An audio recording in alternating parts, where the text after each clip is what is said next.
My name is Pamela Alvarez, and I came to Sydney when I married my husband back in 1960, and his father was born here before him and his father before him.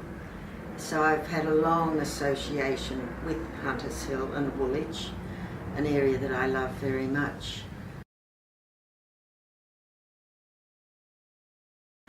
I was employed by the health department at the time of the radiation being discovered down at Nelson Parade, and I remember visiting the property then, so I've taken an interest in it over many years.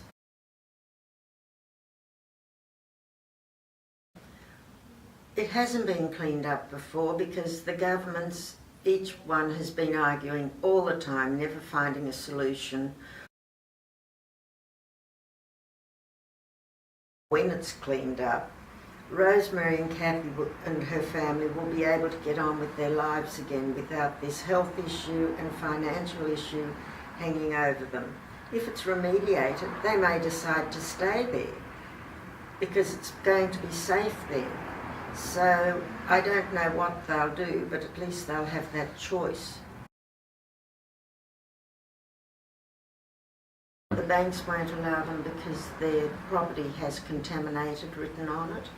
She and Kathy are the only two with contamination written on their titles, and as a result, they're stuck there. And I just can't understand why they don't accept the needs of the most affected ones, as the Bible says, love thy neighbour. And they're not doing what, it's not only the Bible, but it's a general philosophy of life, to love your neighbour, and that's not happening in this street. If the protesters were here now, I'd ask them to give some consideration to the needs of the Manusa and Franklin families.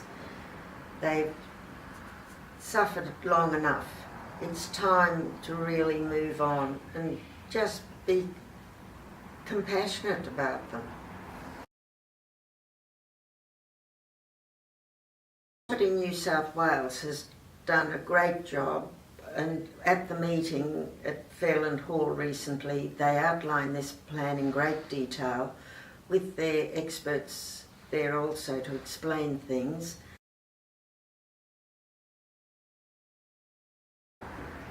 If Anthony Roberts were here now, I'd say thank you for getting it this far.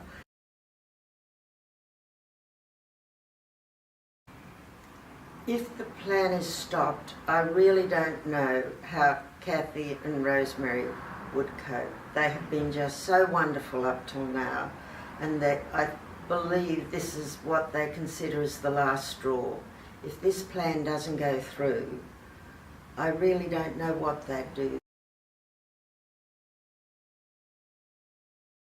I feel this is a community problem, and while the protesters continue, the stigma on the community just gets bigger. And if we don't start resolving it now, I mean, given time, people will forget about it. But as long as people keep protesting, the stigma remains. It's been disappointing that their neighbours haven't supported them. As their neighbours, we're told it's a low problem, but why are the neighbours complaining? It's gone on for 40 years, and it's time that action was taken. Let's get it done by 2021.